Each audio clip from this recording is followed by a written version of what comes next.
Bem-vindos à nossa centésima aula do nosso curso Ação Humana. Sempre muito bom ter a sua companhia. Nós estamos no capítulo 14 da parte 4 do livro. Parte 4, que é a cataláxia ou economia de mercado. Então, entramos naquilo que realmente foco nosso, né? Sermos economistas.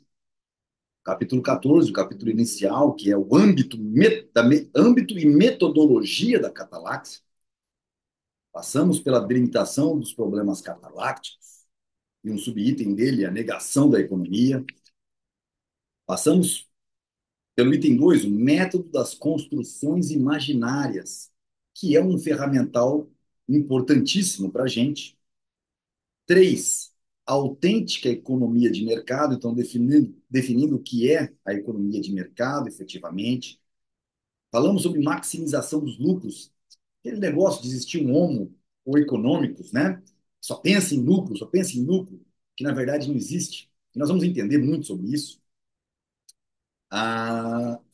4, a construção imaginária das economias autísticas, como isso é um ferramental nosso, então o que são elas? A economia de um homem só, vivendo sozinho, e a economia numa sociedade socialista. Depois vimos o estado de repouso e a economia uniformemente circular, certo? Foi a última aula nossa, 99. E agora o item 6, a economia estacionária. E para isso, nós vamos compartilhar nossa tela e fazer a leitura a partir daqui. A construção imaginária de uma economia estacionária tem sido, às vezes, confundida com a de uma economia uniformemente circular. Nós aprendemos no item passado. Mas, na realidade, estas duas construções são diferentes. A economia estacionária é uma economia na qual a riqueza e a renda dos indivíduos permanecem inalteradas.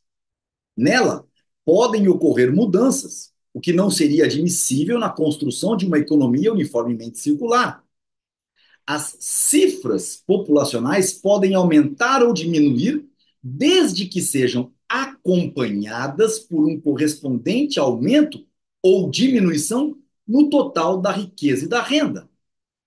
A demanda por algumas mercadorias pode mudar, mas tais mudanças devem ocorrer tão lentamente que a transferência de capital dos setores de produção que devem ser reduzidos para aqueles a ser expandidos possa ser feita pela não substituição dos equipamentos usados nos setores em regressão e investidos nos setores em expansão. Então, aqui está explicando o que de fato é essa construção imaginária de uma economia estacionária. Então, é uma economia na qual a riqueza e a renda dos indivíduos permanecem inalteradas. Preste bem atenção, porque essas construções são fenomenais, porque no fim do dia você vai começar a se ver dentro de algumas técnicas do Estado de tentar fazer com que isso aconteça. Como, Rodrigo? Quando se cria uma meta de inflação, imagina que o valor da moeda deveria crescer, porque se a tecnologia melhora a produção, se produz mais e, portanto, o preço das coisas tenderia a cair. E por que os preços das coisas não caem? Por que o Estado tem uma meta de inflação?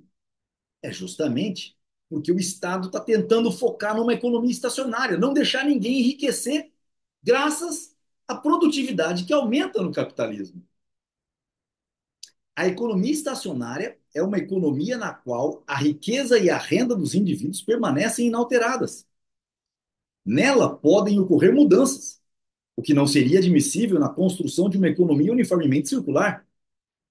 As cifras populacionais podem aumentar ou diminuir, desde que sejam acompanhadas por um correspondente aumento ou diminuição no total da riqueza e da renda. A demanda por algumas mercadorias pode mudar, mas tais mudanças devem ocorrer tão lentamente que a transferência de capital dos setores de produção, que devem ser reduzidos para aqueles a serem expandidos, possa ser feita pela não substituição dos equipamentos usados nos setores em regressão e investidos nos setores em expansão. A construção imaginária de uma economia estacionária conduz a outras duas construções imaginárias: a economia em crescimento, expansão, e a economia em declínio, contração. Na primeira, tanto a cota per capita da riqueza e renda, quanto a população tendem a valores numéricos maiores. Na segunda, a valores numéricos menores. Na economia estacionária, a soma de todos os lucros e todos os prejuízos é zero. Na economia em crescimento, o total dos lucros excede o total de prejuízos. Na economia em declínio, o total de lucros é menor do que o total de prejuízos. A precariedade dessas três construções imaginárias fica evidente ao se constatar que elas implicam na possibilidade de medir a riqueza e a renda. Como tais medições não podem ser feitas e nem mesmo concebidas, é inadmissível aplicá-las a uma classificação rigorosa das situações reais. Sempre que a história econômica se atreve a classificar a evolução econômica de um determinado período histórico como estacionário, em crescimento ou em declínio, está, na realidade, recorrendo à compreensão histórica, não significando, portanto, que tenha feito uma medição. Então, é sempre bom lembrarmos que lucro e prejuízo são valores qualitativos. Nós vamos ver tudo isso mais para frente. Então, tudo isso é muito importante que essas construções imaginárias, que são ferramentais muito importantes, estejam em nossas cabeças, para que nós possamos abstrair, entender como que os nossos concorrentes de outras escolas pensam e como refutá-los. Bom, nos vemos na próxima aula, na 101.